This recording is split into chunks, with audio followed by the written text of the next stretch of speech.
ডিফুত বিভিন্ন প্ৰান্তৰ বানাক্ৰান্তক জিলা প্ৰশাসনৰ বান সাহায্য প্ৰদান মুখলধাৰ বৰষুণৰ ফলত ডিফু চহৰৰ বিভিন্ন অঞ্চলত জলমগ্ন হৈ কৃত্ৰিম বানপানীৰ ফলত Panbari rail colony Ram Thakur colony Sitalbari আদি এলেকাত সহস্ৰাধিক লোক দুৰ্ভোগ ভুগিবলগীয়া হৈছে। সোমবাৰে সন্ধিয়া 6 মান বজাত কাৰ্বি আংলং জিলা প্ৰশাসনৰ উদ্যোগত এলেকাটোৰ 1, 2 আৰু 3 নং ৱাৰ্ডৰ বানাক্ৰান্ত লোকলৈ বান সাহায্য আগবঢ়োৱা হয়। ফ্লাডৰ ৰিলিফৰ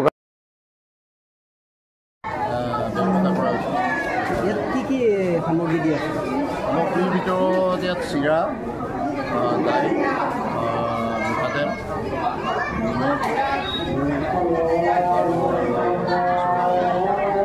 মাইকীমানৰ সামগ্ৰী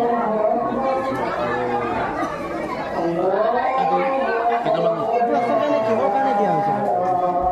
লাইট এফেক্ট হ'ল।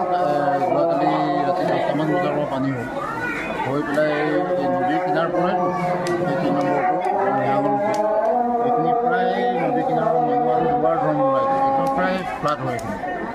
তো ৰাতি প্ৰায় ঘৰৰ মানুহ পানী তলত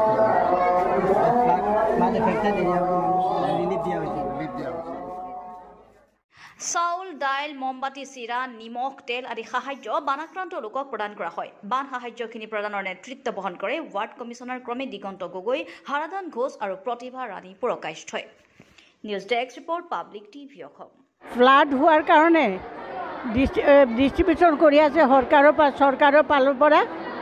এইটো চাউল, দাইল, তেল, চাবোন, গাখীৰ packet, all these particulars are given by the government.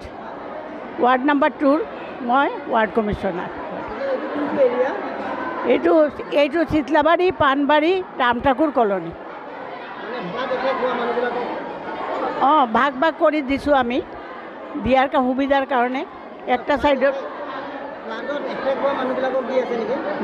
ফ্লাডৰ affected মানুহ আৰু একটা পৰিয়ালৰ ইয়াত 500 ঘৰ আহিছে আৰু বাকী অহা নাই। আৰু শিৱবাৰী দি আছোঁ আমাৰ ৱাৰ্ড নম্বৰ 2 আৰু ধৰমনালা পাৰ্ট যিটো গাৰ্লছ কলেজ তাতেও দি আছোঁ, ইণ্ডাষ্ট্ৰীৰ ফালৰ পৰাও দি আছোঁ।